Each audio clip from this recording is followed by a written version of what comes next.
All right, how you doing, everybody? It's Johan and Charleston. Today we're coming to you with, I guess, a special edition show of Better with Age. We have two guests joining us here today.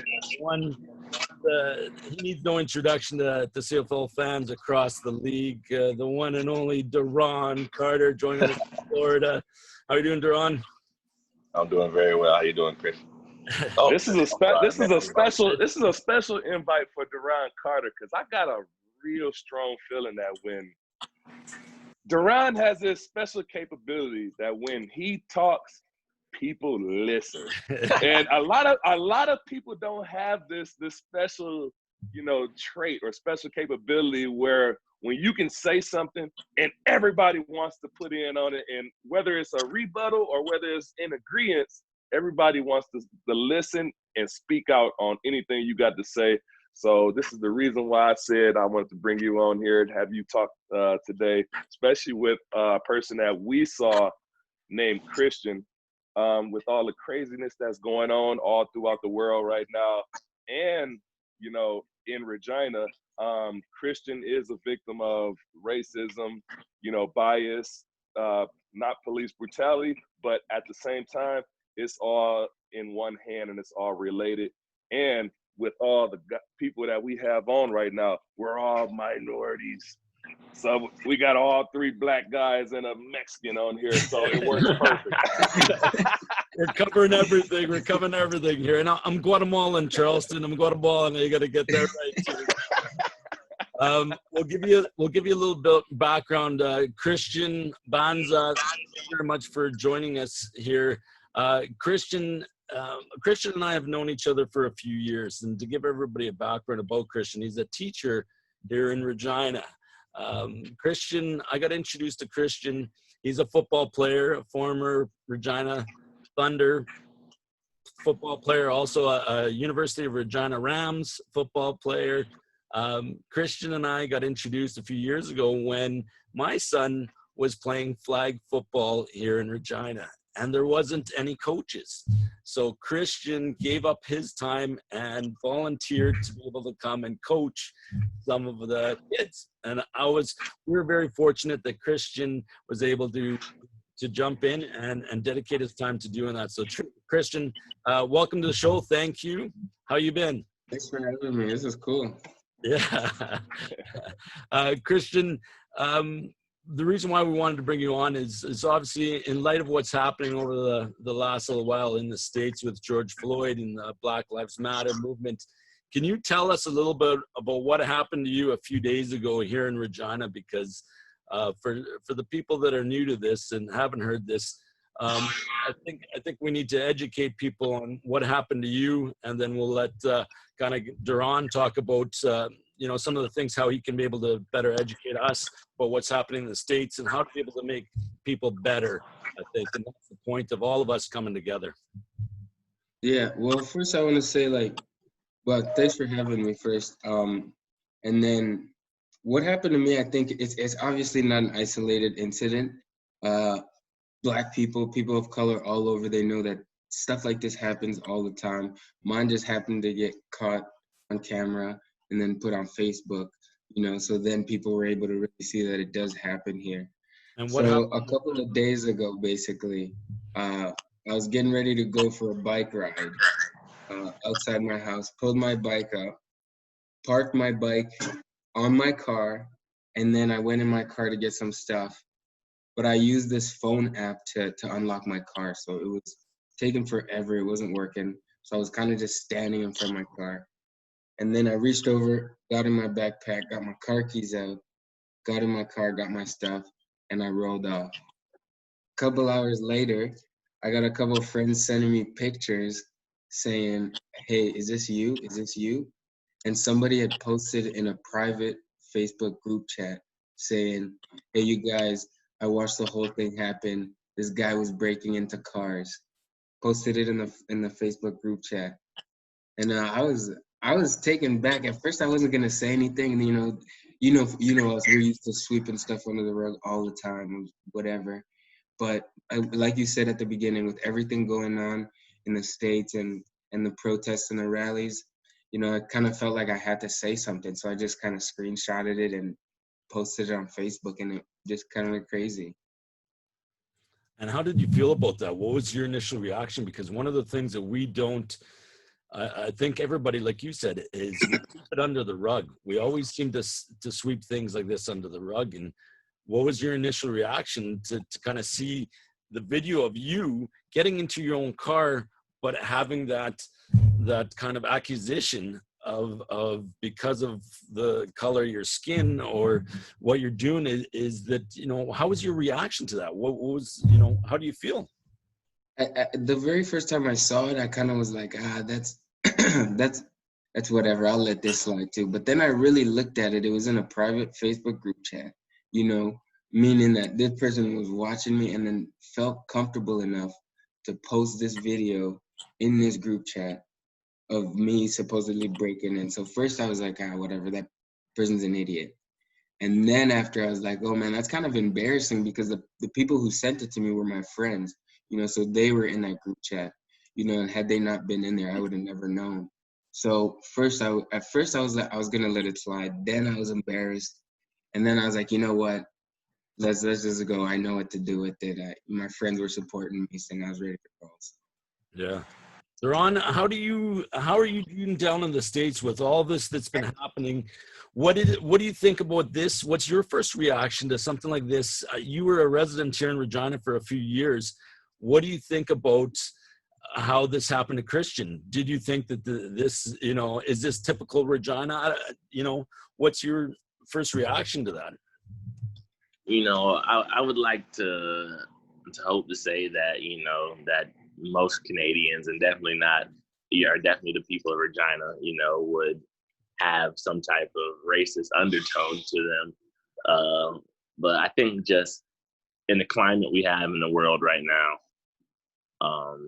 everybody is looking for some type of justification, for whether it be in the history or what's going on right now.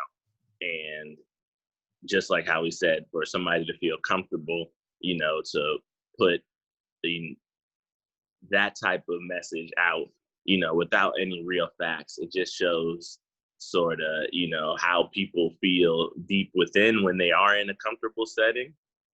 Because I can say I dealt with it with people just on the football side with fans in Regina. People love me. I have DMs from people saying how much they love me, and then in the same DMs talking about how much they hate me now because I don't play on their team. So it's and people have to look deep within themselves and see what truly matters. It's hard for somebody that's not a person of color to put themselves in this position, because they'll look at they'll say, oh well, I'm not like that guy, or I'm not doing this, or I'm not that.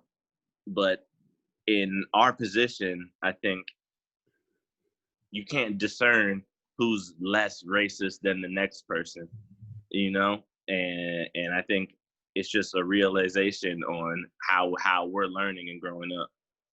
Yeah.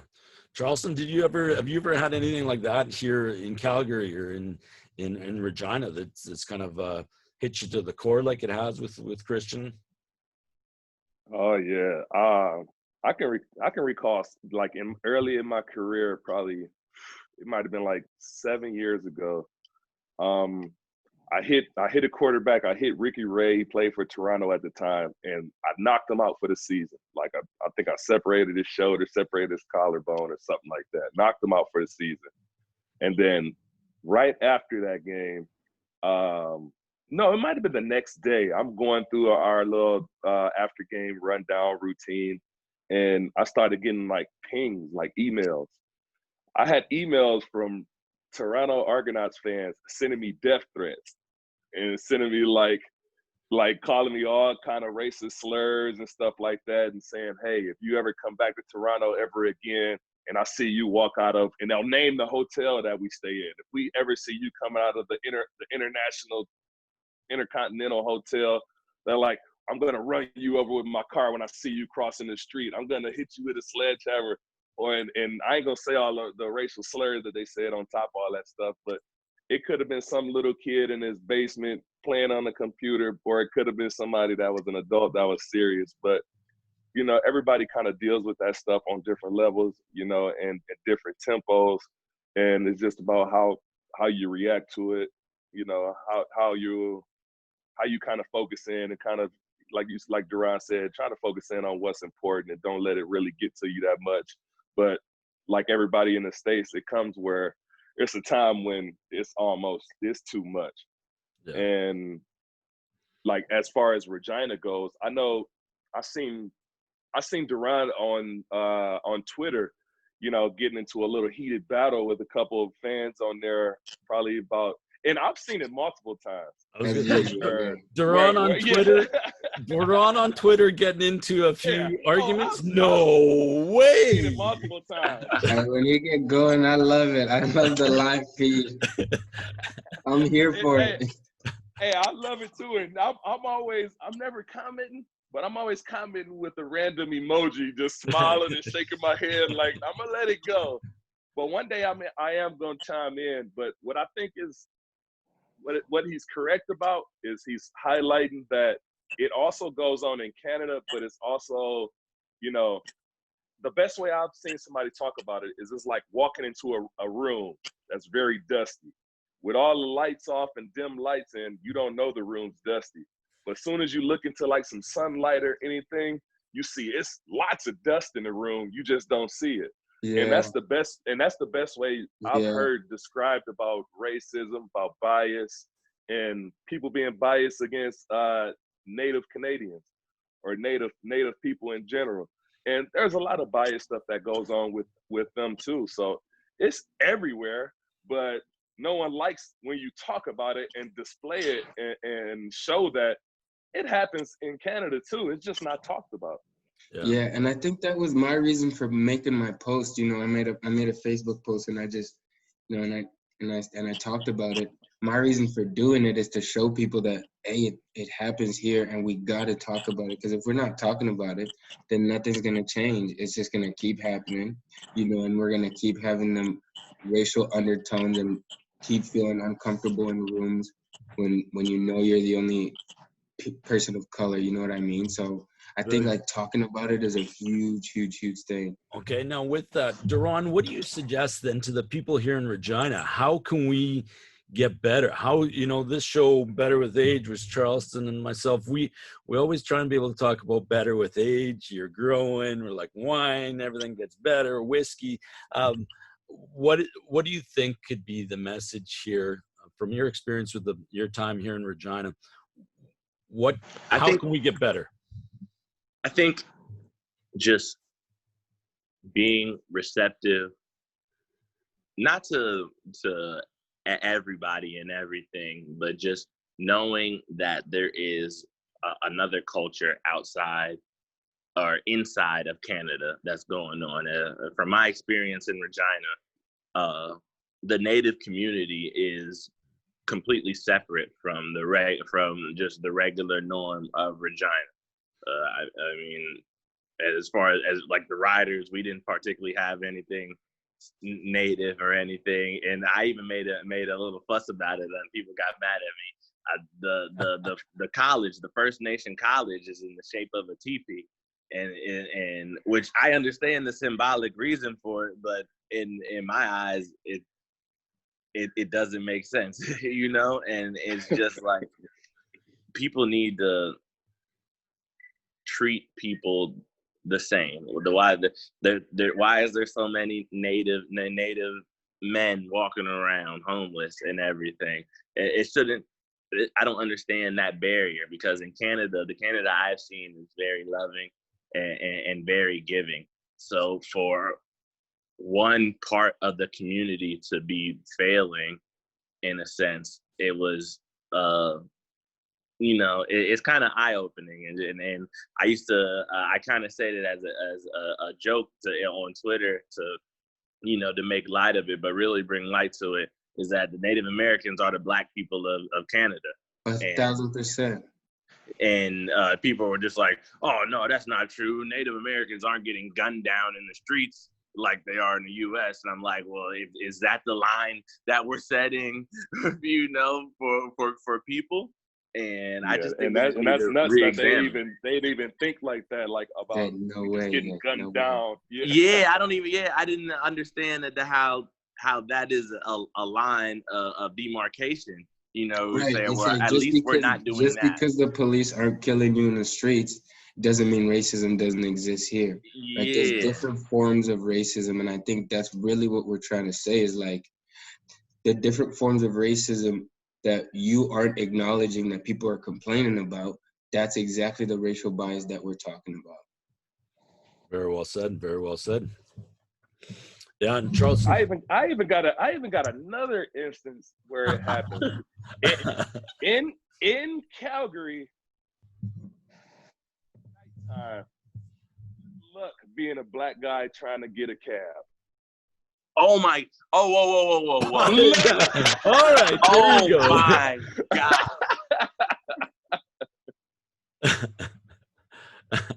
Man, in BC, this was in Vancouver. Oh my gosh, man! Me and my friend leaving dinner, man, because the BC facility is 45 minutes outside of downtown. Yeah. So, you know, we're trying to get a cab. They don't. It's a far ride. You know, it's a high cab fare. So you would think a cab, you want to take it. Me and my friend were outside for 45 minutes, and about 12 cabs zoomed by us. I had to get a police officer, which I did not want to do. I had to go talk to a police officer, and he flagged down a cab for us.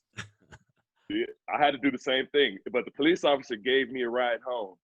And I knew they weren't gonna give me a ride home. I'm like, can y'all please stop? Like, Yeah. So I mean, those are just some of the little things that it's surprising, and you don't think about. When I think about my times in Vancouver, I was just there in March. I don't think about that, obviously, because you know it just. For me, it's different, right? Obviously, being Caucasian and doing that, and I don't know if that's the same way that it could be, or if it isn't, or maybe for me, if they don't pick me up, it's they look at me and say I'm Guatemalan. No, I'm joking. But then they say that but for you guys, I mean, some of the things, all we want to be able to try and do, I think, out of this show is trying to be able to educate people on how to be better about that, and how to be able to have a different mindset on how we can start to be able to behave. And unfortunately for you guys, some of the things have happened, and we just got to be able to be better. Christian, what do you want to say to the guy who took that video of you? And I know what I want to say to him. I want to go find him.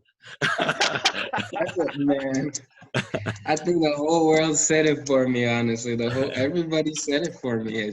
That was the cool thing too about it, is that showed like the real Regina, the supportive community. I think I put one post out and it was crazy, and everybody got behind it. And I'm still getting text messages from people saying like, that dude's an idiot. Like, don't listen to him.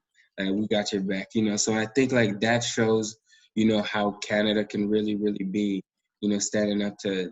I think that's the way it has to be if we're gonna fight racism. Is a whole community. Everybody got to come together and be like, nah, that's wrong. That's messed up. Just like they did. No, that dude look like nothing but a dumbass right now. Exactly, right? Exactly. Definitely. Man, he deleted his old Facebook, everything. And Duron, Facebook? Yeah.